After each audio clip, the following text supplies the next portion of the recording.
What is your why? No, I mean, really, what is your why?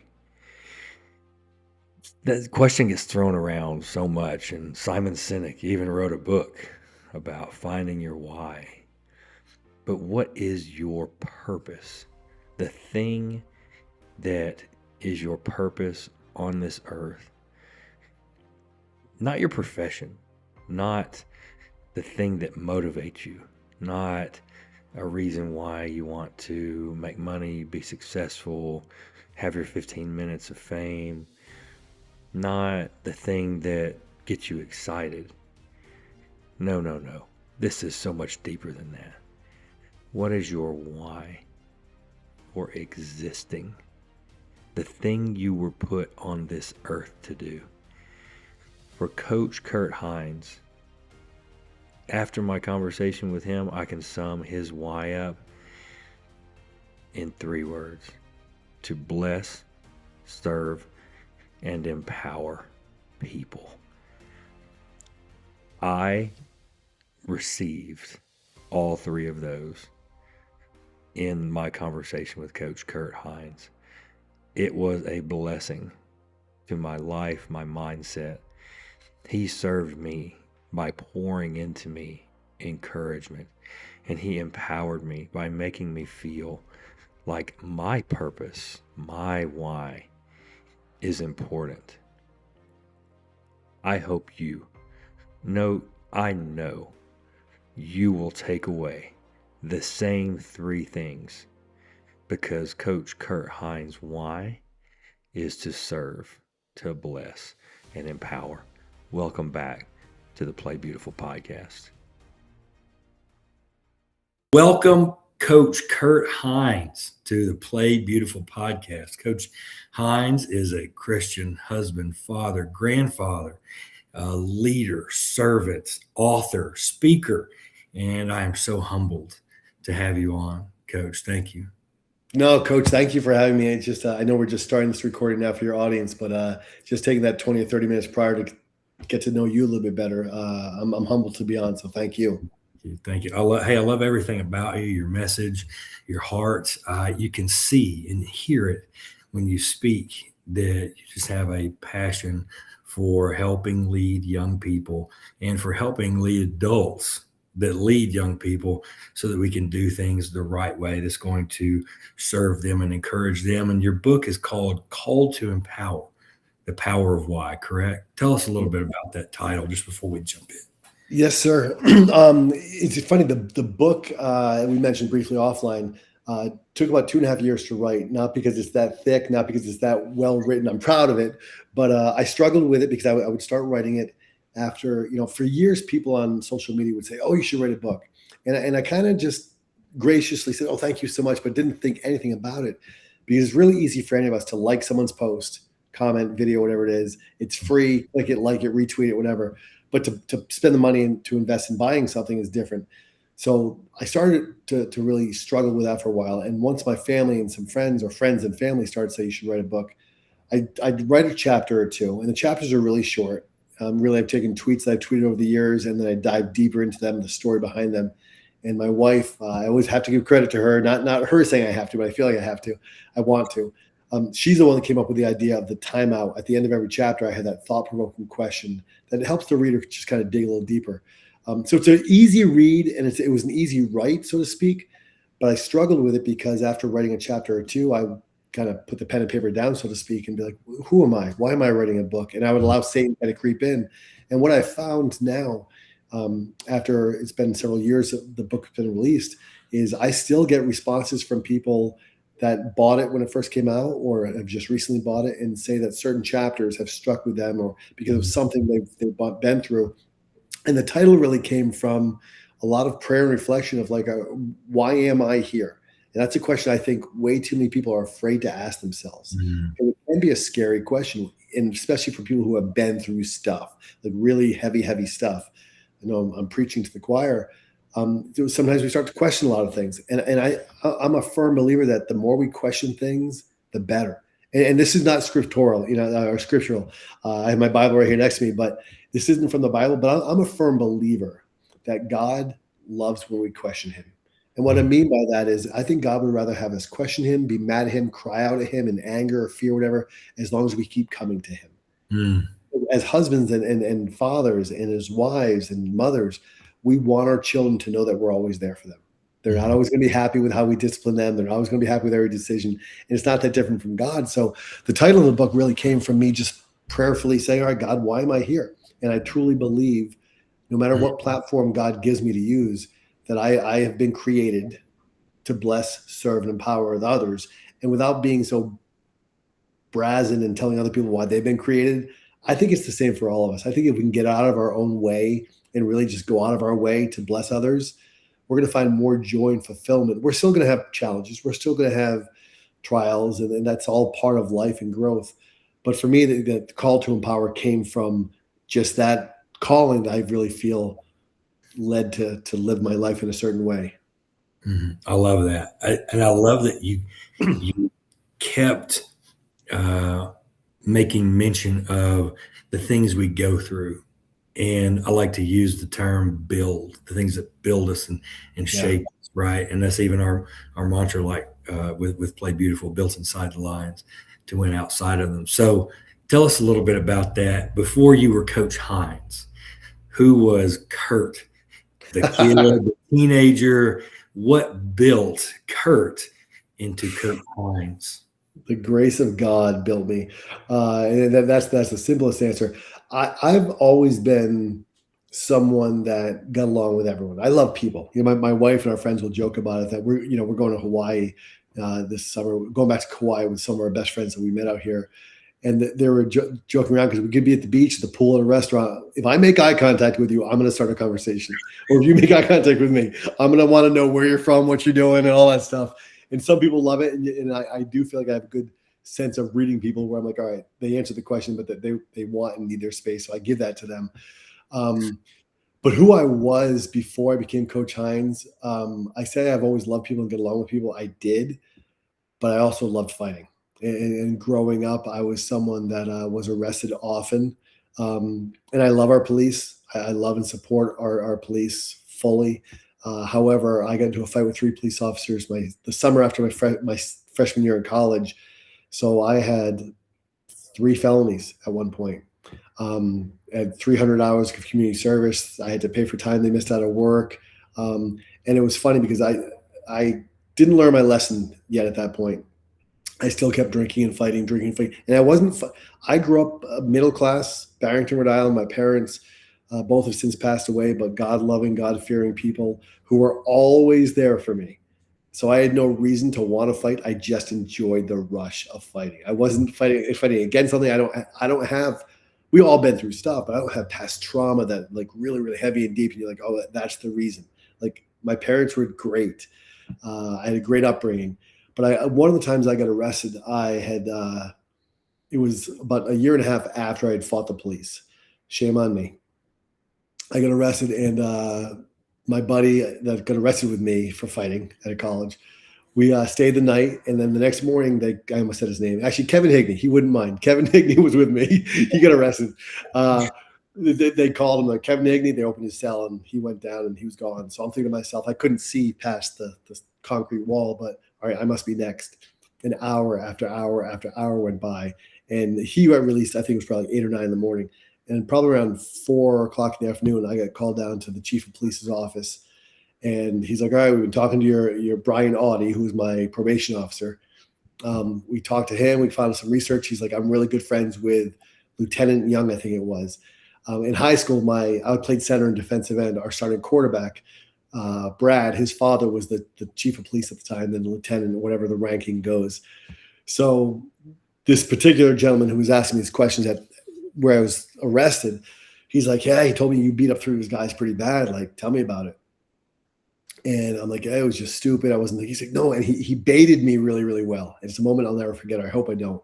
But he kind of smiled a little bit, like he wanted to hear the details about it. So being a stupid 19 or 18, I think I was 19 at the time. He's like, "Tell me about the details." I'm like, "All right." So I tried to tell him about the fight and how it all happened. And he listened and led me to believe that he was really interested. And after I had finished, he slammed his fist on the desk, scared the life out of me. He goes, do you know how many good people I know are in jail because they never grew up? Mm. And even now, I remember, like, I remember that. I feel like those were the words verbatim. And he went on to say, he's like, Officer or Lieutenant Young. He's like, he tells me, he's like, you're one of the sweetest kids he knows. Like, everyone in town loves you. Like, such a great kid. He's like, what are you doing with your life? And I remember then that was the first time I kind of woke up and I was like, whoa, whoa. Now I ended up pulling back a little bit, still fighting, still drinking, got married to my wife. And then one day I remember having or one night having a dream where we had no children yet at that time. We had our daughter, Hallie, but we were still not married yet. We were dating. And I remember in my dream coming down the stairs and hearing my wife, or seeing my wife, apologizing to our children. I don't remember if there were 3 or 4. We have 4 children now, but apologizing to our children for my behavior when I was drunk. And I thought, oh, wow, I don't ever want to put my wife or children in a position where they have to apologize for who I was when I chose to drink. So I ended up quitting drinking for for years and years and years. And then I realized, all right, I can go out and have a glass of wine for dinner and not want to fight and don't want to do anything stupid. So I think if you ask, who was Kurt Hines before Coach Hines, it depends. It depends on who you ask. It depends on, I think a lot of people would say very positive things. Certain people on different sides of fights might say he was a hellion, but it's all made me who I am. And I think that's one of the things that I've always taken with me as a teacher and a coach. And obviously certain stories are not appropriate for my 4th graders, but more so for my high school. I've been blessed over the years to coach young men and some young women on our tackle football team. It's been a powerful tool sometimes when I'm talking to them about struggles they're having. And, as a teenager, sometimes you think the struggles you're having, you think A, you're the only one, and B, there's no way out. And that couldn't be farther from the truth. So I think being able to share our struggles and how they become our strengths with those we're blessed to interact with, not just coach, but anyone in life, it is a true gift. But yeah, so before I was Coach Hines, that was a lot of things. So shortly after that, did you start coaching, or how was there a couple years? Yeah, my wife and I got married at 22. And then I started teaching for the first 4 years. First 4 years, I just taught. And then I had switched schools. It was closer to home, made more money at this particular school. And I remember reaching out to a local high school football coach, just saying, I would love to join your staff. Not looking for a coordinator position, not looking for a paid position, just want to join your staff. I'll do whatever you need. And it just so happened where it was a very successful program in New Hampshire. And they had a head coaching position for the freshman open. So it's kind of baptism by fire for me, where I did that for 7 years. 2 of the years I had no assistants at all. And I learned so much, and I failed a lot, but I learned a lot. And it was phenomenal. So I coached there for 7 years, loved everything about it. And at the end of every season, Mike Beliveau was like, Kurt, come up to the varsity. I'm like, I'm good. Like, I didn't even care to be on the varsity level. I'm like, I love what I'm doing here. And then I got a call from the head coach in the town we lived in. And we have 3 daughters and 1 son. And our son was going to be a freshman in a few years. So he said, hey, we'd love to have you on staff. So I left on very good terms the first school I ever coached at. Went to go coach in my own hometown. And after 2 weeks, I went home to my wife and I was like, I'm done. I'm going to honor my commitment, finish the year. But this didn't see eye to eye with the gentleman who was the head coach at all. And I'm not talking X's and O's. Like I can humble myself and say, well, 4-4 or 5-3 or 5-4 defense. Doesn't matter what the scheme is, as long as we're on the same page as coaches and we coach it, we can be successful. So it was nothing to do with that, but just the way young men were being treated. And my wife said she was working as a secretary at a brand new high school that didn't have a varsity team yet, but she said, hey, apply where I'm working at Bedford and be the head coach there. And I remember saying, like, Jill, thanks. You're my best friend, biggest supporter, but I've been a freshman coach for 7 years, a varsity assistant for 2 weeks. I don't think they're not looking for me. But nonetheless, I applied for the job and got the job there. And it's funny because I remember in the second interview, the principal and the superintendent, the principal and the athletic director said, Coach, it was a very affluent community that I was applying for the job for. We lived on the other side of the tracks. And he said, if you get the job, how long before you're in the playoffs? And we didn't have seniors if I had gotten the job yet. And I said 3 to 5 years. No idea why I said it so quickly, but I did. They both laughed at me, not maliciously, but they both, kind of chuckled. And I thought to myself, all right, I lost this job. Ended up getting it. And my first year as head coach, we set records in the state of New Hampshire for getting beat up more than any other school in the history of football. Like not really, but I remember like at the end of every game, you've coached multiple sports, you go through and shake hands and say, good game. We were so bad. I was so bad as a head coach. No one even lied to us. We walked through and they're like, beautiful field, great stadium. I'm like, they're not even, they feel so bad for me. They're not even going to say, hey, you were horrible. And I, in all seriousness, don't even know why they kept me on for a second year, but they did. We won 2 games my second year. And it's funny, those first 2 years as a head coach were the most painful and the most productive years I've ever had coaching, because it really made me slow down and look at myself and ask myself that question, why? Why do I want to be a head coach? Because as well as I do, head coach all the way down to an unpaid assistant, they're dedicating a lot of time, effort, and energy, and they're changing lives. For me, the why part of being a head coach was because I wanted to be in the position of power where I could hand select the men and or women that were going to coach alongside with me. Because I think the world's overpopulated with people that know sport. They know the X's and O's of football, soccer, basketball, fill in the blank. But there's not enough of us who use the sport as a platform to bless, serve, and empower others. They just use it for their own ego. So after losing every game my first year as a head coach, winning only 2 games my second year, I'm like, why am I doing it? But my why was still persistent in that. In the third year, we made the playoffs.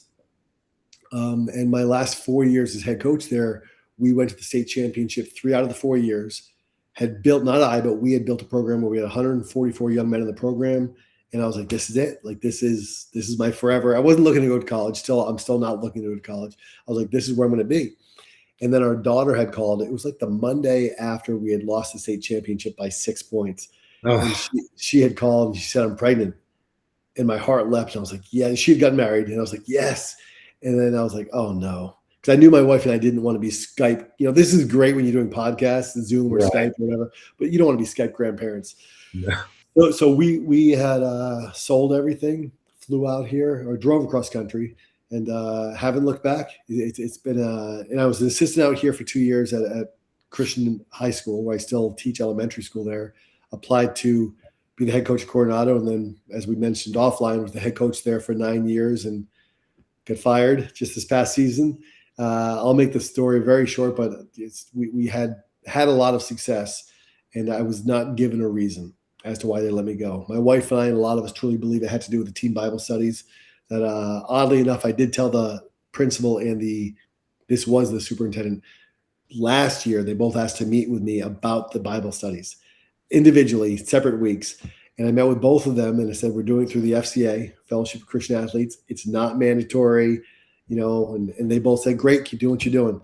And then they fired me with no explanation whatsoever. We believe there's some people in the community that were, definitely against what we were doing. But the thing I love about that is my first 2 years, we averaged 2 to 3 young men for each team Bible study.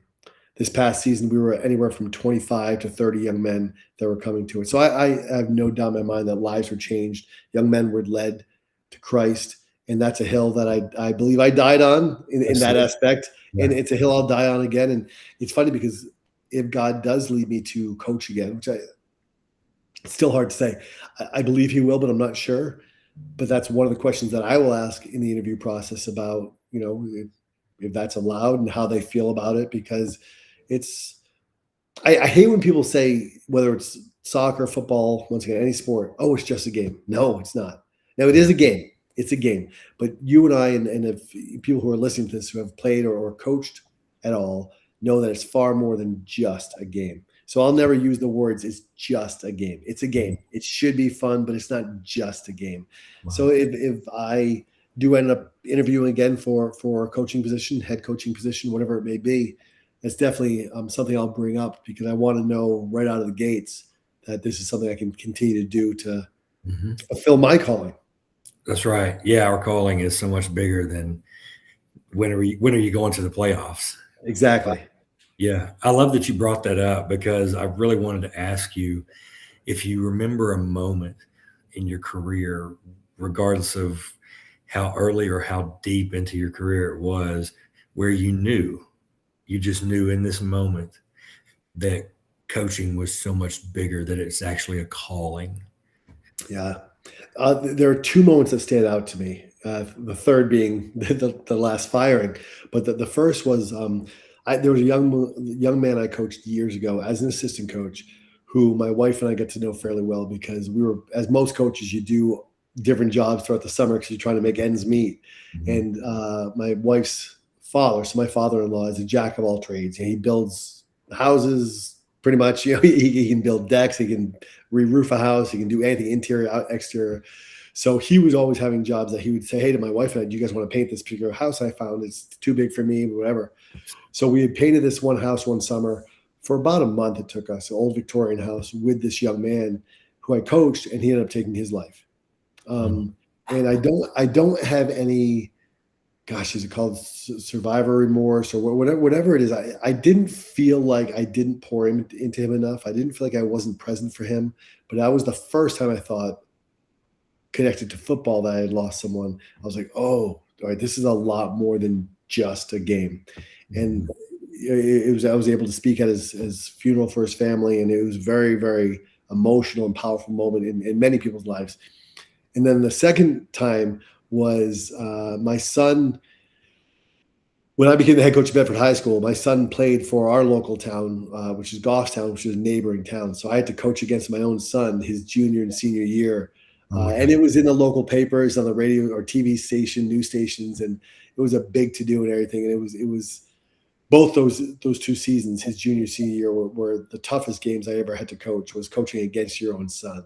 So I bet. those, and I remember speaking his junior year in the locker room to my team about that game.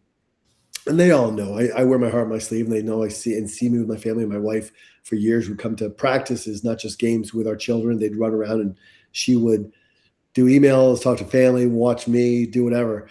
So they knew how much family meant to me. But I remember speaking in the locker room pre-game, talking about how, in a very teary-eyed, to our team, like, coaching against my son, how I never imagined this, how hard it's going to be, but saying to them that he will always be my son.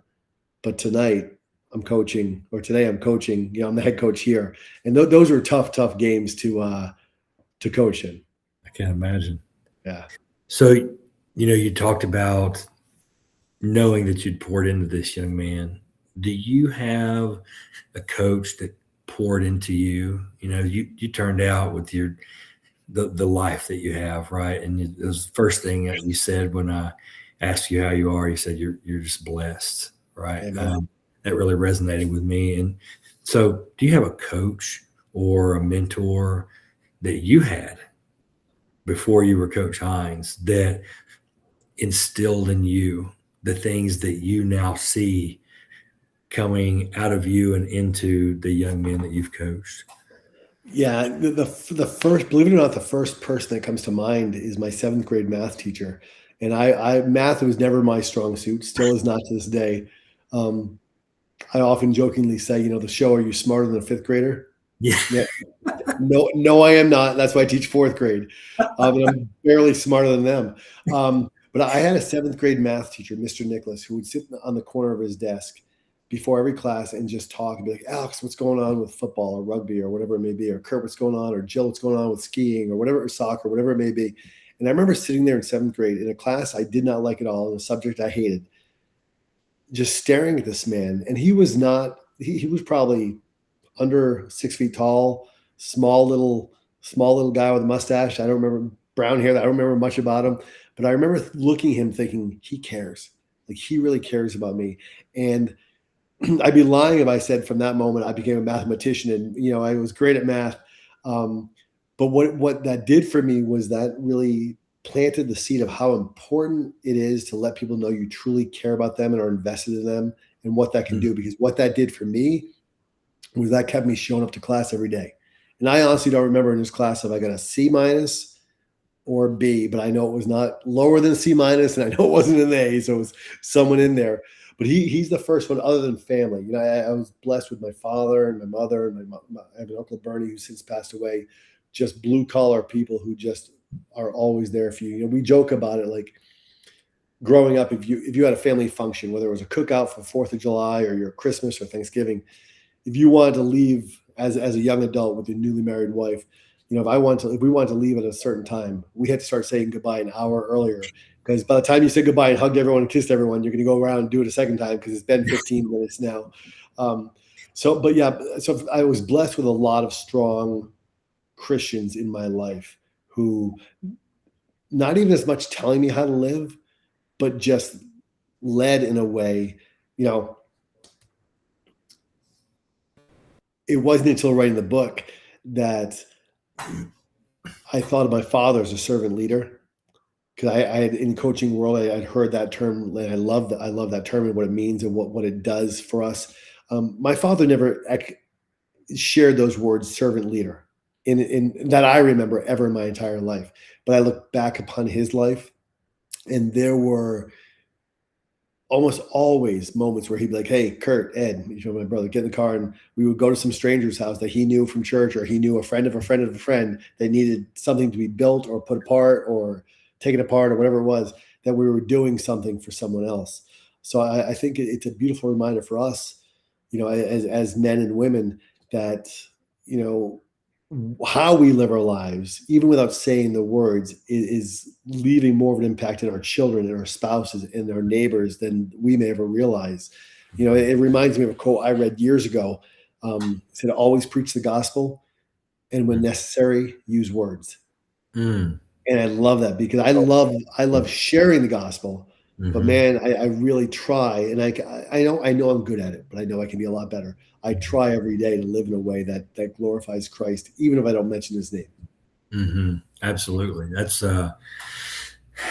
it can become so hard to do, especially if you're a coach, right? Because we get caught up in all the other things that are associated with sport, right? And the win-loss column. It's might be the worst thing that we possibly record is wins and losses. All the statistics, you can find growth in statistics. The scoreboard and the win-loss column, they don't really offer you anything but an ego boost if it's going in the right direction. Exactly. And we know this, how many, it happens for all sports, but how many coaches get praised for being such a phenomenal coach when they really just have phenomenal players. And if you ever were a fly on the wall, so to speak, you'd be like, whoa, the way they talk to them, or the way they talk down to them, and then you have some coaches who are on their best seasons are just above 500, but right. They're going above and beyond things that the scoreboard will never show. And that's how I want to be remembered. As much as I pray my players from 28 years ago to this past season, when my name is mentioned in room I'm not in, I want them to think that I loved the sport, the game of football, but far more than that, I love the people who I was able to coach and coach with, because that's what it's all about. That's what makes the difference. Absolutely. What do you think, having said that, what do you think many coaches focus on too much that ends up hurting their program, the culture, the buy-in, and the psychological safety of their players? What's something that coaches can focus on too much that can damage those things? I don't think they realize they're doing it, but their ego.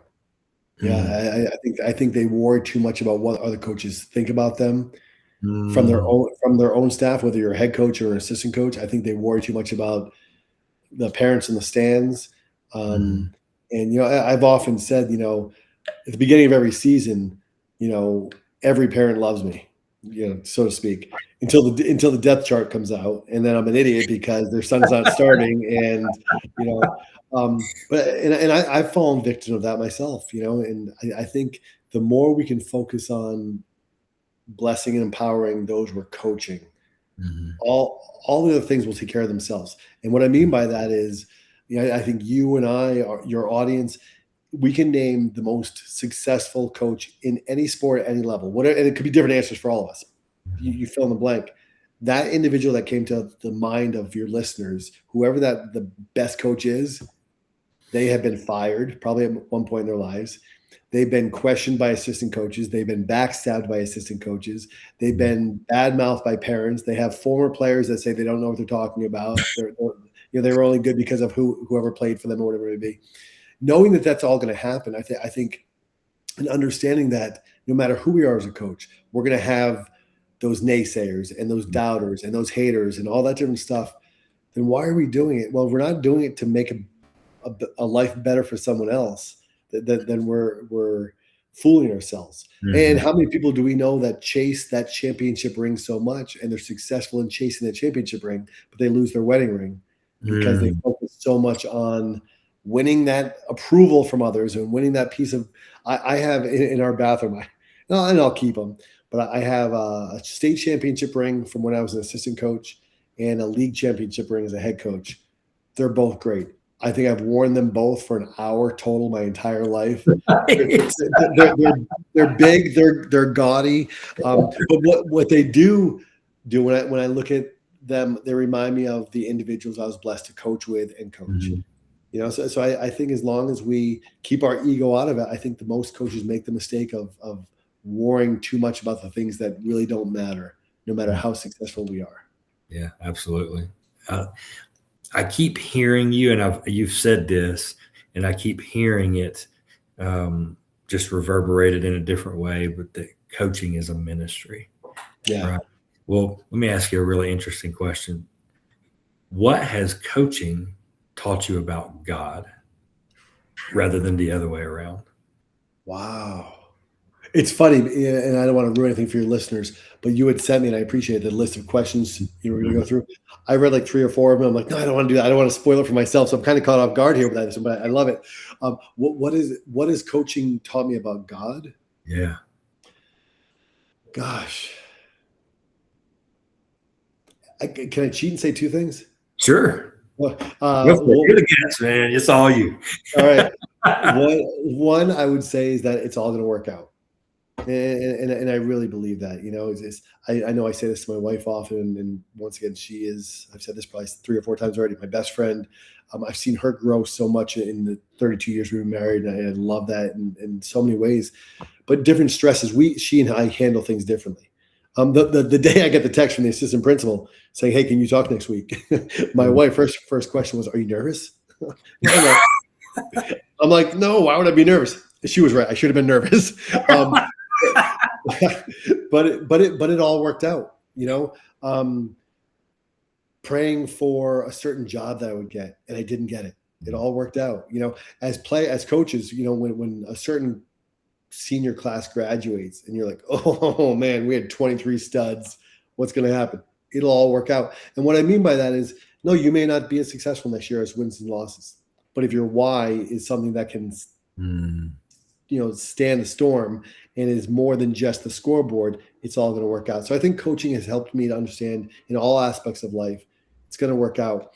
And I think more importantly than that, and maybe I should have led with this, is it's not about us. You know, the coaching is not about us. Fathering, being a husband, it's not about us. If at the end of my days, my wife and I often joke, and I pray God hears the joke and says, "Oh no, we're going to make this happen." But we say, how awesome would it be if, as grandparents, now we have 3 grandchildren now, and I feel like a very young grandparent, but how great would it be if years from now, because I think we have a lot of life to live, if we can have some massive cookout with our family, our kids, our grandkids, our great grandkids, and say, "Hey, Lovey and Pop are going to go take a nap for a second," and have us both die in our sleep. You know, like that would be like the greatest thing, to just live the lives we're living and have us take that moment. Now, in all reality, probably not how it's going to happen. I don't want to think about that. But I tell my students all the time, like, I've never had a bad day in my life. And they look at me, and I'm like, even the day my father died, I was heartbroken. Just couldn't stop crying and snot bubbles and just a mess. But it wasn't a bad day, because earlier that day, my wife and I were down in Mexico with our son and his wife and some neighbors, and we were on quads for like 6 hours going to do this crazy trip, which is for another podcast at some point. We had an amazing day until I get the phone call. And then as I was on the phone talking to my brother, I'm looking at my daughter-in-law, who lost both of her parents when she was in high school to cancer, looking at our neighbor who lost her husband, and she has 2 boys, you know, now young men in their early 20s. But I'm like, man, I got to know my father for 40 some odd years before he passed away. Like God is good. Like, you know, it all works out. Yeah, I think no matter what. And the day that is our last day, I think not enough people realize this, but that's the greatest day of all. Because as believers, like, listen, you're going home. You know, God has said, hey, good job, my faithful servant. I'm not doing that quote, that scripture justice, but he's saying, welcome home, you know? And I think for us as coaches, if we can tie our faith and tie it tight to what we do as a coach, then we're not going to have bad seasons. We're going to have losing seasons. We're going to have seasons where people yell at us and scream at us and doubt us and question us and mad at us and try to get us fired or whatever. But if we remember our why and really hold true to our calling, then every day is a blessing. Mm-hmm. There's so much hope in everything you just said, you know, and for us adults, we have to live a life that's not quite as, you know, very charming, right, or as charmed, for us to reach those points, right, to where we can find joy in everything, right? And even that's biblical, right? Consider it all joy, right? Yes. And for kids, that's hard to see. Yeah. What do you think, regardless of the season, whether you're on your way to a state championship game or you're packing up early because you didn't make the playoffs, what do kids need most from us coaches? Gosh, there's a lot of things. I think one of the first would be consistency. I think they need us to be consistent. They don't need best friends. They've got that. They need us to love them enough to meet them where they are and to help them get to just beyond where they want to be.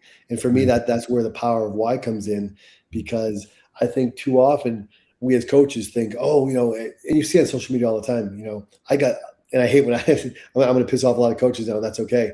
But when coaches say, I got this many guys into college. No, you didn't. They got themselves into college. You may have been a small or maybe a large part of that, but let's not take credit for them getting to college. You know, we may have been a small part of that, but I think players need coaches to love them enough to call them out on the stuff they're not doing right, to praise them for the stuff they're doing. And that goes from our studs, the quote unquote 5 stars, to the young men that still in week 3 can't put his helmet on the right way. And you're like, listen, and you're like, listen, your tail pad doesn't go in the front. You're like, put that in the back. And they need transparency.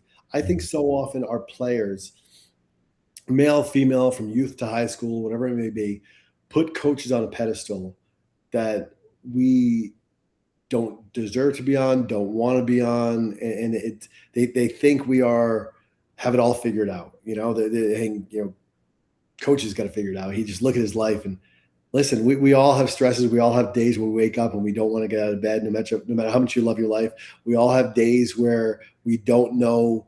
You know, my wife and I are in a stage in our lives where some of our friends are 10 years younger than us, some of our friends are 10 years older, and some are retiring soon, and some are just retired. And we're looking at the numbers and the math. We're like, okay, retirement's not coming that soon. You know, we don't know how it's going to work. And it's one of those things where our entire marriage, like, it's all worked out. God is, you know, when we moved out here to California, my wife hadn't had a job yet. We didn't, and we're 2-income family. We need 2+ incomes. We hadn't sold our house in New Hampshire yet, and we couldn't afford a month of rent and a month of mortgage. So a lot of it has just been that blind faith of saying, God, you know, we're going to get our hands dirty. We're willing to work, but man, we don't know how we're making ends meet. And, you know, people that have talked about saving for years in church, we hear people say, oh, you know, pay your tithing and save and save. And I remember looking at my wife, like, say, how save? Like you and I were just crying before we got in the car to come to church that our oil's running out. We may not be able to pay our electric bill, and our phone just got to shut off. And I think all those things in our lives that were like, drop us to our knees.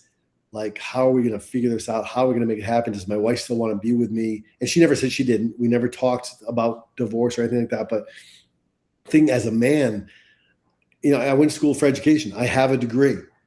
But there were times that I would go to the store with my wife on food stamps. And I felt that big as a man, like, wait a minute, I can't even friggin' pay for my own groceries. Like, what am I doing wrong in life? And I wasn't doing anything wrong. It was just constant God saying, hey, be faithful, be faithful, be faithful. And now we're at a point where we're not comfortable where we can retire, but we're comfortable where we're living our lives. You know, we have a roof over our head. We haven't had I can't remember the last time we said, hey, we couldn't afford to go out to eat. There are certain times like, hey, maybe we should be smarter and not go out to eat as often. But it's a blessing. And I think our young men and young women need to see that you're never going to have it all figured out. And there's always going to be challenges. We had a pastor back in New Hampshire that said that there are 3 stages to everyone's life.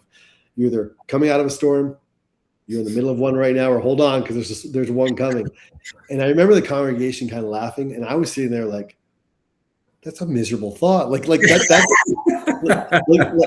if God was in heaven, like, all right, Kurt, you want to do this thing? You want? I was like, wait, that's what it's going to be. Like, I don't know if I want to do that, But if you look back upon all the storms in our lives, they're what have made us who we are and have given us strength. Once again, I feel like I should be just asking these questions here, and I don't want to go too much into what you shared, but you have greater strength than I'm willing to bet most of your listeners. I don't know if you have 100, 1,000, 10,000, but probably most of your listeners have no idea how strong you are, Coach, and what you've been through and how you're using that to do this, to bless others and to glorify God through all those trials. So I think our student athletes need a lot of things, but they need consistent mentors who are going to love them enough to not let things slide, especially if they're good players.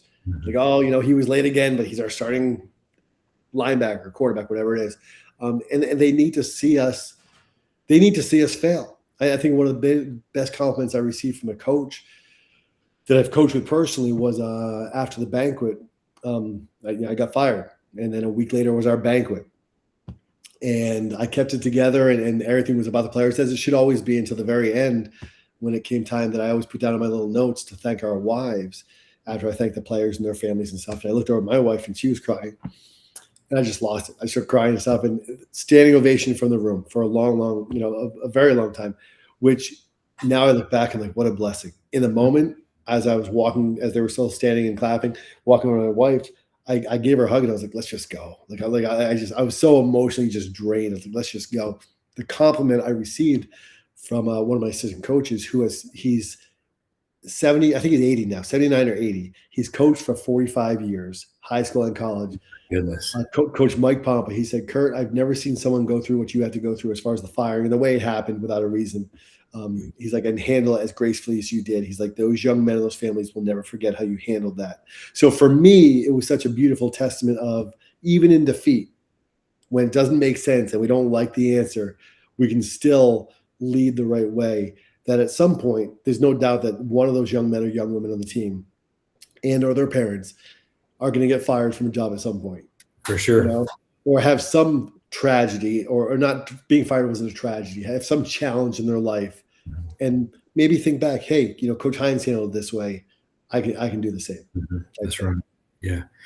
For us to get to a place where we can handle adversity in that manner, and I like to use the word respond instead of react, because that's a response, right?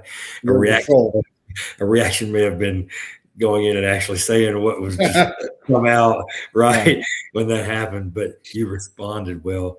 You have to be in a specific heart posture to be able to respond in such a way. What is a question that any coach could ask themselves at any point in the season that would help them get to a heart posture where they realize this is really not about me at all? It is all about what I do for the lead. What question can lead us to that? Yeah. Love that question. And this is actually something I've done for quite a few years as a head coach, is I will pre-spring ball, have during a coaching meeting, say to our entire staff, I want to challenge each of you to not leave the field without knowing for a fact that you have blessed someone that day. Like, who did you pour into that day? And I think if we have that in the forefront of our minds and our hearts to say, hey, listen, I'm going out to coach football, but let's reword that. I'm going out to coach young men and young women. I'm using football as the vehicle to bless their lives. And we have coaches on our staff who, a good number of them, didn't come to team Bible studies, are still kind of like, and they would talk to me, and it would open up amazing conversations, but like, I'm not as faithful to you, as religious as you, or whatever. I'm like, listen, this isn't a competition. It's like, if you believe in God, you believe in God, and there's no judgment if you don't, but I'm going to try to get you there. But I remember saying to them often, I think the question would be like, not how many, because it's not a competition, but who can I impact today in a way that'll make them a better person? Because I know I can teach a drill and I can teach the footwork and the eyes and the hand placement to make someone a better football player. But as with your mission, building inside the lines to win outside, what can I do that's going to last well beyond the game of football, so that when they are, husbands and fathers and wives, or even later that weekend, if they're out with their girlfriend and she says something that upsets them, to realize, whoa, wait a minute, this isn't about me, and if they can take something we've taught them to better navigate through life. I think every single coach at every level, man, could you imagine if you walk by a practice, you drive by a practice, you walk by anything, and you're like, man, every coach in that field is pouring into those young men or young women. Our world, we wouldn't, I don't want to get political, but the mental health issues we have throughout this country and the shootings and all the heartbreaking things, and you can blame X, Y, and Z, man, I think we would eliminate 90% of that if more coaches and teachers set out with not just focusing on the X's and the O's in the curriculum, but focusing on the people they're blessed to teach that information to. 1,000%. I think Billy Graham said something about that as well. How many people a coach will impact. Yes. Yeah. Versus that of anyone in any other profession, right? Yeah. I don't remember the quote verbatim, so I'm not going to butcher it. But Coach, what do you want your legacy to be? I know you're not done coaching, and you're certainly not done leading, and more specifically, you're not done impacting. I appreciate that. What do you want your legacy to be? And I don't mean just coaching. Someone who strived to be Christ-like. I have a quote in my classroom, my fourth grade classroom, that says, strive not to be like other Christians, but strive to be like Christ. And I think that's where so many people, I believe there are more Christians in this world than will ever admit it, because of horrible things that have been done to them by people who are in a position of power in churches and in religious organizations. And my wife and I have people near and dear to us that have faced those things.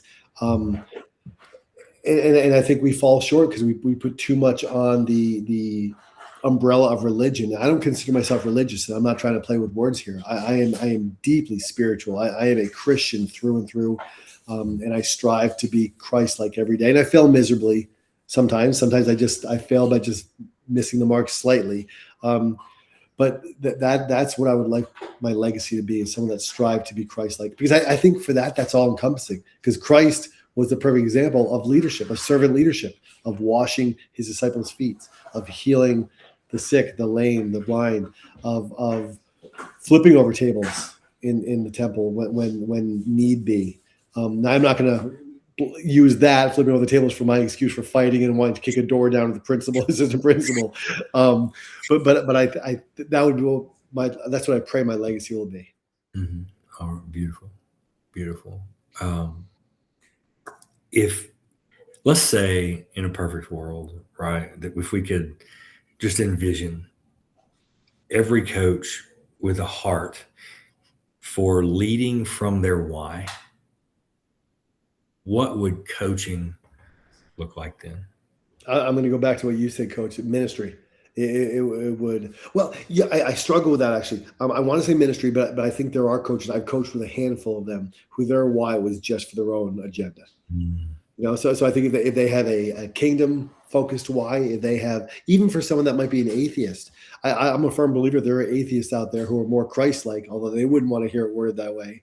I think there are some atheists out there who are more Christ-like than people who go to church every Sunday, who dress the part, but behind closed doors are doing things that no Christian would ever want to see or support. But as long as the why was focused on serving those who are blessed to coach, it'd be a ministry. It would forever change our world. It'd be amazing. 1,000%. That's my mission with Play Beautiful, is to encourage, educate, and then empower coaches to do that, and to use their station as a coach to impact, regardless of, like you said, regardless of their stance on faith, right?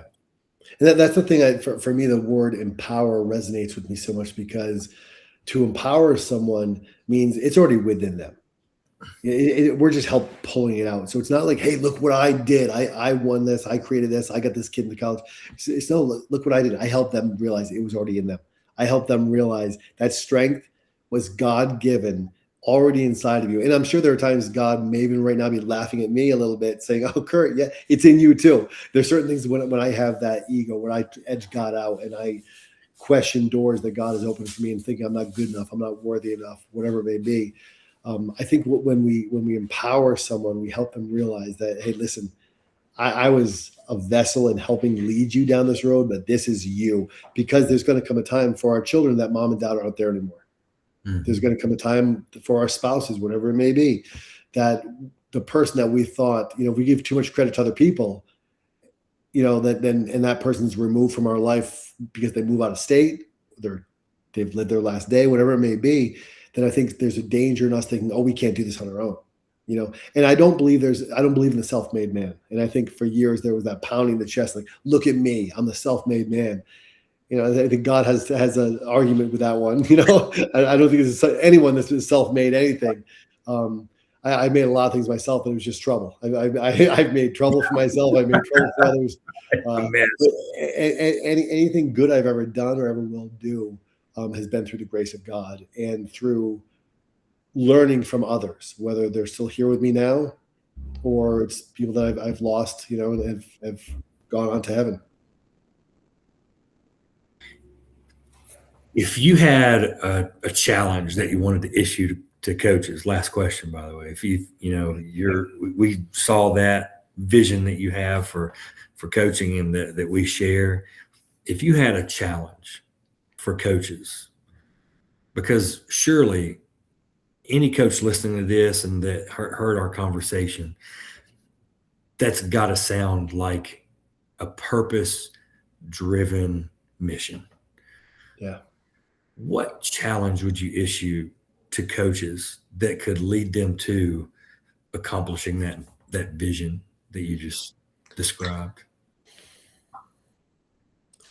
I would say to prayerfully, or if they're not someone who has a faith through meditation, but not just think, but spend some serious time. I'm talking not just hours, but days and weeks. It doesn't have to be consecutively, but thinking about, and we hear this often, but think about who you needed as a coach when you were younger, and think about being that type of coach for people, whether you have it or not. Because I was once again, my history of drinking and fighting and getting arrested, I have no one to blame but myself, because I had so many people in my life, adults in my life, parents, teachers, coaches, aunts, uncles, cousins, who were older than me, who were mentors to me, who were there for me always. But what I didn't have was that, and I had great coaches as well. But it was that one police officer or lieutenant or chief, whatever his title was, that finally slammed his fist on the desk and said, do you know how many good people I know were in jail because they just chose not to grow up? I think the challenge I would issue would be to be that coach that you felt like you needed as a child, or if you had that coach, be that coach to someone else. Because I think that removes the what about me mentality to what can I do for others. And I think as soon as we set out every day of, God, put me in a position. I'll make this quick. Have you ever read the book or heard of the book, The Prayer of Jabez? I've heard of it. Okay. I may have started it, but I don't know if it's a small little book. It's so good. And Jabez, and I don't know, I've read the book 3 or 4 times. It's a real simple read. But Jabez is a gentleman from the Bible, I believe Old Testament, but don't quote me on that. But he talked about, he had 4 prayers that he prayed. God, bless me and bless me indeed. And indeed, they break it down in the book. Indeed means like, bless me beyond my wildest dreams. Bless me. Bless me indeed. Enlarge my territories. Keep me from harm and keep me from harming others. Or essentially, I'm really narrowing that down, the 4 prayers he prayed. And back in the time, it was blasphemous to say, ask for prayers for yourself. Like, what are you doing asking for someone to bless you? Asking God to bless you? Are you kidding me? Like, that's not what we do. But it breaks down, like, what he meant by that was, God, bless me in a way that I am overwhelmed with what I have so I can give and share and be for others. Enlarge my territories in such a way. And I think about this podcast. I think about other podcasts I've been blessed to be on. I've been on more podcasts and be able to, with the book, and be able to be in front of more people speaking than I could have ever imagined. And I pray that prayer or something similar to it daily, because it's not about me. Like, God bless me indeed, knowing that, God, if I start to get selfish, I'm not asking for a boat or a 5-bedroom mansion, but bless me in a way that I can go on and bless others. It's a powerful thing for me. Absolutely. Wow. What a challenge. That's if we just live that way, right? Yeah. It's beautiful. Just serve others. Yeah.